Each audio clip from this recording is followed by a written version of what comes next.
I've got that. You've got to have that passion.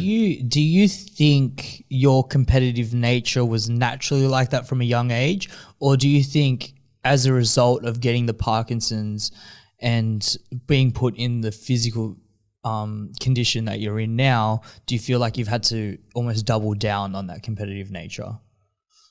Well, I think, a lot of people tell me, like, when they look at my physique now, they go, I get more compliments now than I've got Parkinson's because when I was doing strongman, I was 104 kilos. Now I'm 78. Mm-hmm. So obviously I'm ripped now. Then I was bulky. So they're telling me you look a lot better with Parkinson's, but I was strong. Mm. Like I was benching 200 kilos to 200 plus dead bench on the bench press. Jesus. But that's so much I pushed my cousin's Sainz Muchizada, his four-wheel drive Mitsubishi Pajero up a steep hill at the Hornsby Heights house that I lived in. Had a hill like this. He got stuck. Yeah. And I pushed his Pajero halfway up the hill into my driveway when his car got stuck. Whoa, that's a lot. Yeah.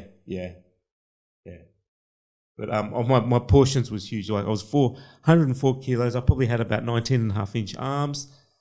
I was solid, but I had no shape. Mm. But and now I think over the years, because what happened was when I was going for my first with my Parkinson's, I decided to compete with bodybuilding 2 years ago because I just wanted to show to myself and to others that look, anything's possible. Well, I went to a Sydney City Gym.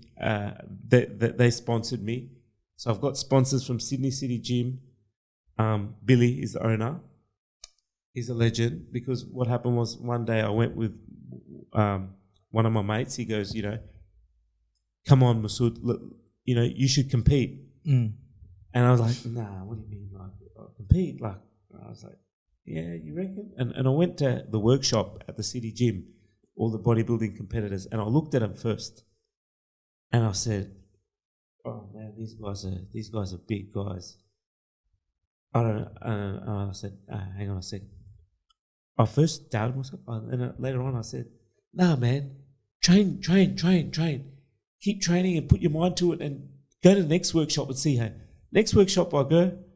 They looked at me. They were like, "Oh yeah, you put on some size." And then another 4 weeks, there's like workshops because that workshops are like they teach you the bodybuilding posing, like all the IFBB competitors, and they teach you, and you have meetings with them, and they tell you what's to be expected in the competitions and all that, and you just practice posing because bodybuilding is all about posing. You got to have the right pose.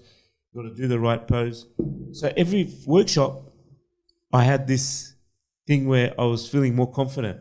And then as the competition came, I've had no coach. I'm my own coach. Like normally bodybuilders get coaches. I don't have coach. Diet, I just did by myself. I don't measure the amount of grams of protein. Like most people measure how much portion. I just did it by just myself. Like planning my own meals and I was eating clean. Are you doing research behind this as well? Like, are you watching YouTube videos or reading articles about, No, not really. Just watching bodybuilding training videos when they train, the motivation ones. And basically, eating like smaller portions and just not eating crispy. That's remarkable, man. Funny you say that. My missus is like, she's like eating double quarter pounders in front of me and Krispy Kremes, and I'm like, get that away, man, get that away. Not now.